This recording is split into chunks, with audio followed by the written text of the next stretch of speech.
আসসালামু আলাইকুম বন্ধুরা, বাচ্চাদের ড্রয়িং শেখাতে হলে প্রথমে রেখা, ত্রিভুজ, চতুর্ভুজ এবং বৃত্ত শেখাতে হয়। তো বন্ধুরা চলুন তাহলে আমরা দেখে আসি এই জিনিসগুলো বা এই রেখাগুলো কতটা গুরুত্বপূর্ণ, যে এই কয়েকটা রেখা দিয়ে আমরা একটি সুন্দর দৃশ্য আঁকবো একেবারে ছোট্ট বাচ্চাদের জন্য। যেই আর্ট পেপারের দৃশ্যটি আঁকবেন তার চতুর্পাশে সুন্দর সাইন পেন বা কালার পেন দিয়ে বর্ডার করে নিলে দেখতে ভালো লাগবে। তাহলে এখানে আমরা 1 নম্বরে দেখতে পাচ্ছি সরল রেখা, একটি সরল রেখা আঁকবো। এখান থেকে দেখুন একেবারে মাঝে সোজা একটি রেখা আঁকবো। 1 নম্বরে রেখা আঁকলাম। এরপর 2 নম্বরে আমরা দেখতে পাচ্ছি ত্রিভুজ। ত্রিভুজের কাজ কি দেখুন, এই তো দেখতে পাচ্ছেন এটা একটা ত্রিভুজ, এই তো দেখতে পাচ্ছেন এটা একটা ত্রিভুজ, এই তো দেখতে পাচ্ছেন এটা একটা ত্রিভুজ। তাহলে 3টা ত্রিভুজ দিয়ে আমরা পাহাড় আঁকলাম। আমরা আরেকটা ত্রিভুজ আঁকবো। কোথায় দেখুন, এখান থেকে এইভাবে, এখান থেকে এইভাবে। তাহলে এখানে একটা ত্রিভুজ আঁকা হলো।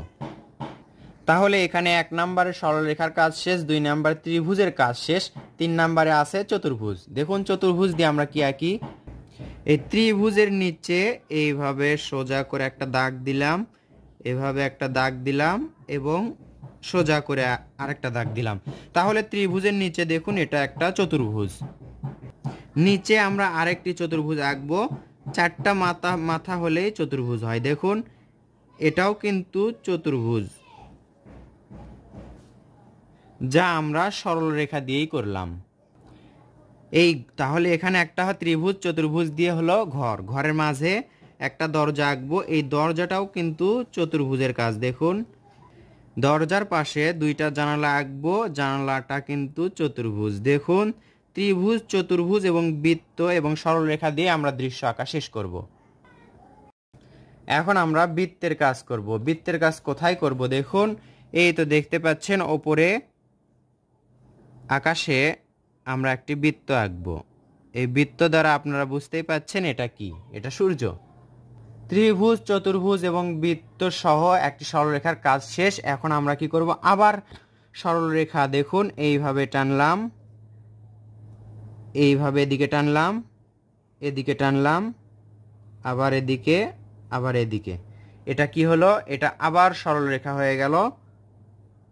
এটা ডাবল করে আঁকলাম। তাহলে এই সরলরেখা দিয়ে কি বোঝানো যাচ্ছে, এখানে এই পাশে নদী বোঝানো যাচ্ছে। তো বন্ধুরা দেখতেই পাচ্ছেন কিভাবে ছোট্ট বাচ্চাদের জন্য ত্রিভুজ, চতুর্ভুজ এবং বৃত্ত দিয়ে সুন্দর একটি দৃশ্য আঁকা সম্ভব। খুব কম বয়সী বাচ্চাদেরকে, যাদেরকে আপনি শেখাতে যাচ্ছেন শুরুতেই দৃশ্য আঁকানো বা আর্ট শেখানো, তাদেরকে এই কৌশলে এরকমভাবে আপনাদের বাচ্চাদেরকে শেখান, তাহলে সহজেই তারা শিখতে পারবে এবং আঁকতে পারবে। এরপর দেখুন এক্সট্রা কাজ, সেটা হচ্ছে কি, এইভাবে সোজা 2টা দাগ দিবেন। সোজা দাগ দিয়ে এইভাবে এর মাঝে ভি আঁকবেন।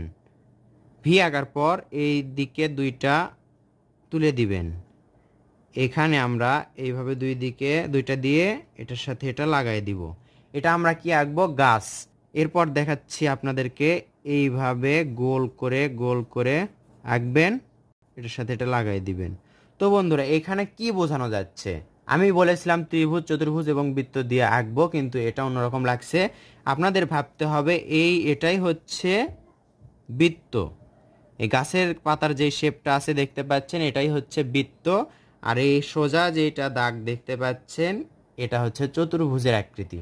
আমি আপনাদেরকে বোঝাতে যাচ্ছি গাছের শেপটা কিন্তু এরকম, চতুর্ভুজ এবং এর সাথে বৃত্ত। আমরা যেটাই আঁকি না কেন সেটা হচ্ছে ত্রিভুজ, চতুর্ভুজ এবং বৃত্তের মধ্যেই থাকবে। তো বন্ধুরা ভিডিওটি কেমন লাগলো অবশ্যই কমেন্ট করে জানাবেন। ভালো লাগলে লাইক করবেন, শেয়ার করবেন অন্যান্য বন্ধুদের মাঝে। রংধনু আর্ট অ্যান্ড ড্রয়িং এটি একটি শিক্ষণীয় চ্যানেল।